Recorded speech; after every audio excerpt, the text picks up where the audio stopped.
Oi, turma de Introdução ao Jornalismo aí da UNB. Obrigado, professora Dione, pela participação nesse exercício prático com os alunos de entrevista, essa mini coletiva. Eu já tinha gravado, mas deu algum bug aqui no YouTube. Vou gravar de novo, tentarei ser um pouco objetivo nas respostas, já que são muitas questões.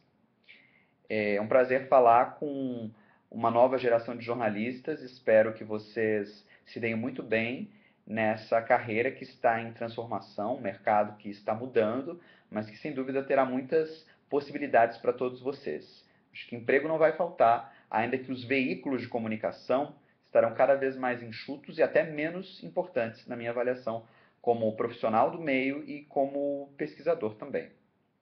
Começando pela pergunta da Priscila: qual sua meta profissional no início da carreira e se houve alguma mudança?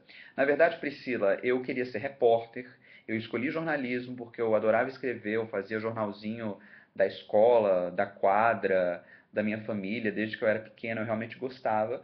E a minha meta era ser repórter. Eu aproveitei muito as disciplinas da própria faculdade, técnicas de jornalismo, Campus 1 e Campus 2, não sei se tem hoje, que é o jornal laboratório da faculdade, para cavar muita pauta e escrever muitas histórias de naturezas diferentes.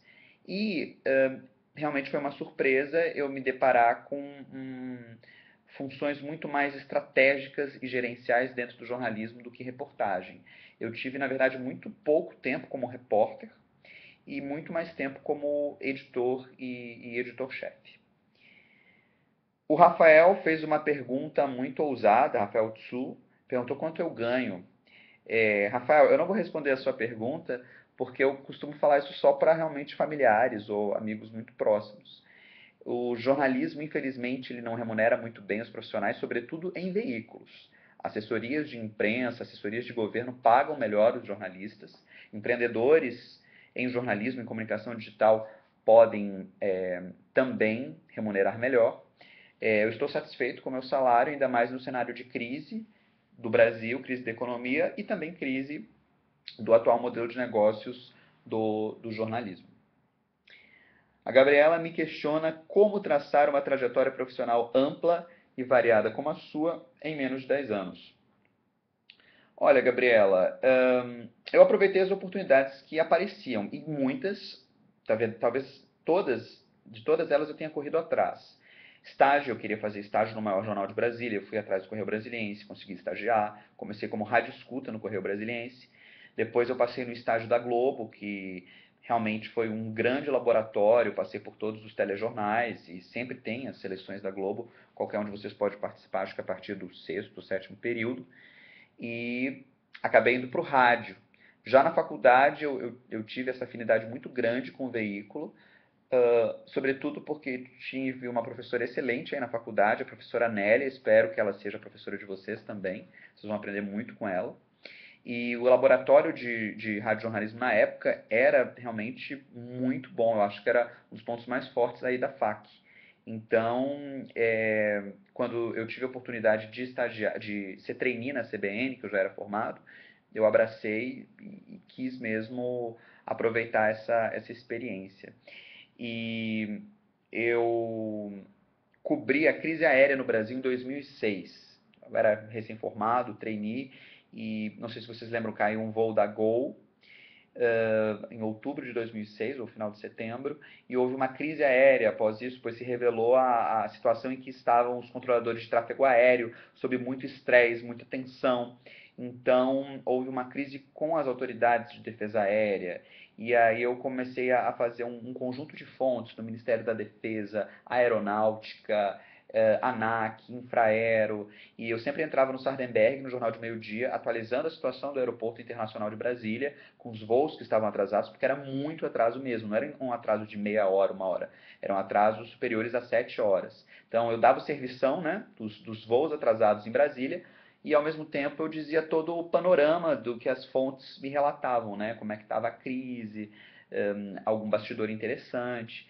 E por causa dessa cobertura eu fui promovido na CBN, a repórter nacional, e logo depois eu fui chamado para ser editor-chefe da Band News FM, que estava chegando para concorrer com a CBN e quis, obviamente, roubar alguns dos jornalistas da CBN, e eu fui um deles. Então, a partir daí, 2007, eu fui basicamente indo para funções estratégicas de editor, de coordenador, e percebi que realmente era a minha praia mesmo. Daí essa trajetória mais ampla a que você se refere, e que depois de rádio eu acabei migrando para a internet. Mais tarde eu falo um pouco sobre isso. Ela me pergunta também como eu cheguei à posição de editor-chefe. Então, eu cheguei à posição de editor-chefe muito jovem, na verdade, em 2007, e para compensar a minha inexperiência, é evidente, né, eu colei muito no chefe de reportagem e no editor e no chefe de jornalismo, que eram os meus responsáveis hierárquicos, eram superiores hierárquicos, para aprender mais. E fui sendo desenvolvendo algumas qualidades em mim, sobretudo na coordenação, na paciência, no equilíbrio, para o rádio funcionar, né? Para a rádio funcionar. Eram 20 funcionários na Band News FM e eu coordenava todos eles, né? Tinha os outros dois chefes, mas quem estava mais no operacional era eu. E eu percebi que eu me dava muito bem mesmo com essa função, e desde então eu só tenho sido chamado para atuar como coordenador ou editor, cargos de gestão.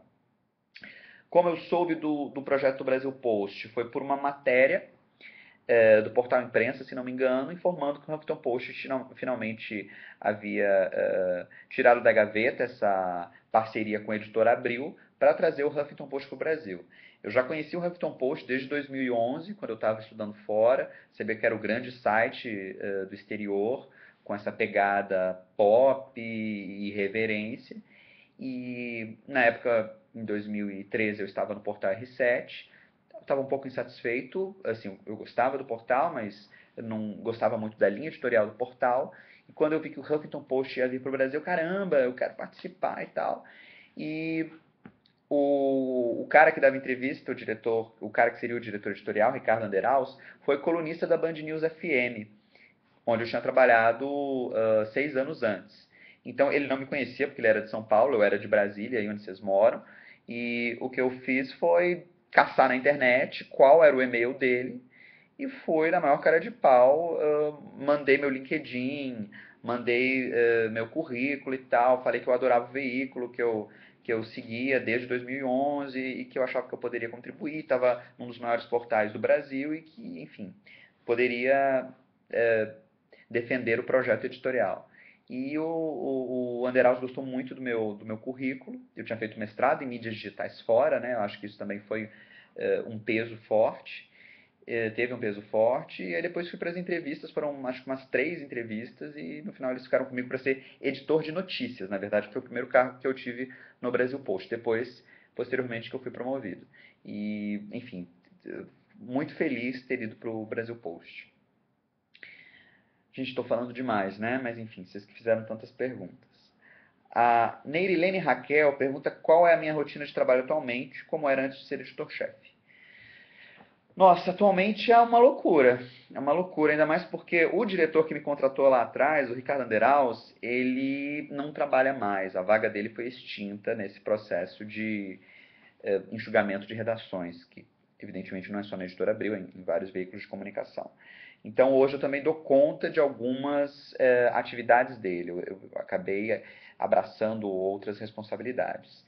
E então eu tenho que gerenciar não só a parte de notícias, a parte de blogs, ou seja, de colunas, mas também redes sociais, que eu já, de certa forma, administrava como editor de notícias, mas bem de leve, porque tem o editor de social media também no Brasil Post. Mas agora é uma parte muito mais estratégica. Então, além dessas áreas todas, eu também fico com um pouco de marketing, ou bastante de marketing, na verdade. Canais de divulgação para o Brasil Post, parcerias, content strategy, que é estratégia de conteúdo, quais conteúdos vão que dia, e aí é conteúdo também do Huffington que a gente traduz, pagamento de tradutor, pagamento de fornecedor de serviço, planejamento de vídeo. Então, assim, é uma série de atividades estratégicas para garantir a linha de produção do veículo, uma linha de produção para a internet e para redes sociais, que é bem a lógica do Brasil Post.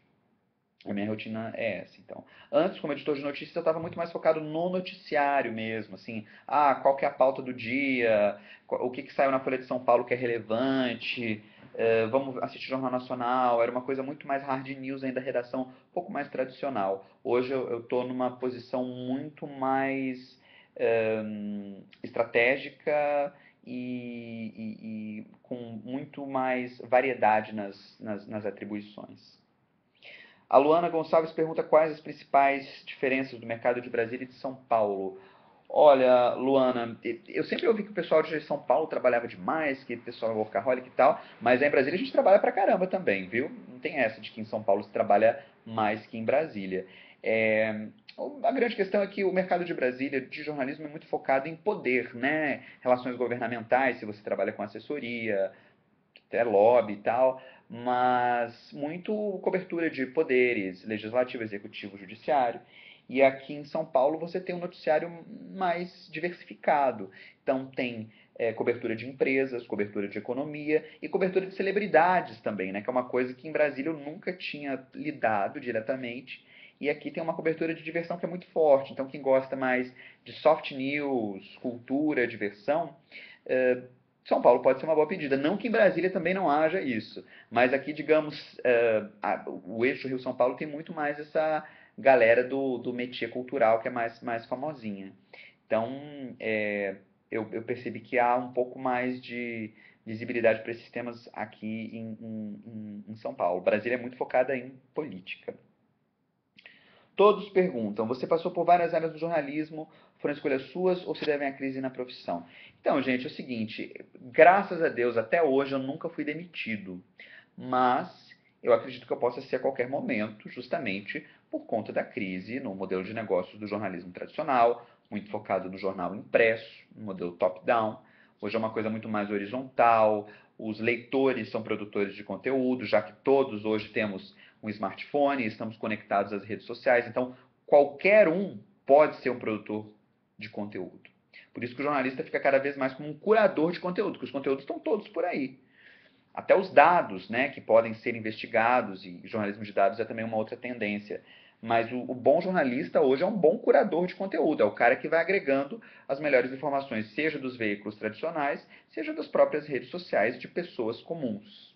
Vídeos postados no YouTube ou postagens mesmo, tweets e tal. Eu escolhi fazer o estágio no Correio Brasiliense, fazer o estágio na TV Globo, depois abraçar a rádio, ficar com a rádio e tal. E aí quando eu estava na Band News, acho que em 2008, eu decidi que eu queria fazer um mestrado fora, eu achava importante, e eu estava em dúvida até se eu faria em rádio, já que eu adorava. E eu lembro que o meu chefe falou: por que você não faz em alguma coisa ligada à internet, digital? Esse que é o lance. Na época eu realmente achava que a internet era uma coisa muito mais relacionada a lazer. Eu não pensava em ganhar dinheiro com a internet. Eu realmente era ingênuo nesse sentido. E foi a melhor coisa que eu fiz. Eu fiz mestrado em mídias digitais. Então, quando eu voltei do mestrado, eu voltei direto para São Paulo com uma proposta de emprego. E desde então estou focado na internet. Eu acho que assim, a média do tempo que eu fico no local é 1 ano e meio, 2. Realmente não é tanto. Mas eu conheço as pessoas que ficam assim meses, sabe? Eu acho que só teve um trabalho que eu fiquei menos de 1 ano. Então eu até acho que eu não fico ciscando demais, não, sabe? Eu acho que assim, minha carreira tem dois momentos muito marcados: rádio e internet. Então eu migrei do oldest medium, né, a mídia mais velha, para a mídia mais nova, que é a internet e as redes sociais, que são a internet e as redes sociais. Dos meios em que trabalhou, qual acredita que seja o mais promissor? Por que você tem passado esse período maior na internet? Porque a internet, gente, é o período muito maior. Eu não sei por que vocês escolheram fazer jornalismo, né? Eu realmente queria ser repórter de jornal ou de televisão. E eu fiz uma palestra na USP no semestre passado e mais de 80% dos alunos falaram que queriam ser repórteres de jornal impresso. Aí eu perguntei quantos deles liam jornal impresso e 30% levantaram a mão. Então não faz sentido você querer ser jornalista de um veículo que você nem mais consome, nem mais lê. Então, mais promissor, evidentemente, é o digital, que hoje nem é mais internet, essa internet de desktop, é mobile, tablet, ou grandes telas, né? O Intimate Media, né? Celular, e a Broad Media também, né? Que você está no restaurante, no elevador, no aeroporto, e aí você é impactado pelas notícias de maneira muito objetiva, pragmática, né? Headlines, manchetes, em grandes telas. Então, isso é o que há de mais promissor. E dentro do jornalismo também, se não for veículo, assessorias de comunicação, muitas que produzam conteúdos customizados até para irem para os veículos. Já que os veículos estão cada vez mais enxutos, com certeza, conteúdos que virão de assessorias, conteúdos bons, que, sabe, mirem o target. Olha, eu quero que o meu cliente, o governador ou a empresa saia no site tal, na revista tal. Beleza, o assessor manda um texto, o texto pode acabar entrando num site. Isso acontece muito, porque hoje as equipes estão cada vez mais reduzidas, então o assessor acaba ficando mais empoderado. E por que eu estou passando mais tempo na internet? Porque eu fiz mestrado nisso e é o futuro, é o presente e o futuro, sem dúvida. Como foi fazer mestrado no exterior? Me pergunta a Sofia Todd, especialmente na área de mídias digitais, foi excelente. Passei 1 ano e 1 mês na Inglaterra, na University of Sussex. Estudei pra caramba mesmo. O meu mestrado, a minha dissertação foi sobre uma comparação mesmo entre rádio e Twitter, e como essas mídias são muito parecidas, têm uma linguagem similar. Foi uma dissertação desafiadora, porque eu tive que traçar um panorama histórico mesmo, do rádio, da broadcast, até o social media, mobile media, e fazendo nesse recorte histórico uma certa análise da economia política dos veículos. Como é cada um desses veículos e por que eu via e defendo similitudes entre rádio e Twitter. Mas é rádio e internet. Twitter é um estudo de caso específico, né? Porque assim, são mídias muito rápidas, as mais instantâneas possíveis. Você basta ter acesso a um telefone, você liga e informa os ouvintes de tudo. Basta você fazer uns tweets, né? Hoje gravar uns snaps e aí você também já dá conta do que está acontecendo na sua cidade ou no local onde você está. Agora questões sobre o Brasil Post. Eu vou deixar para o próximo vídeo para gravar esse, tá bom? Para já finalizar, que eu tenho medo de perder. Obrigado, gente. Já eu volto.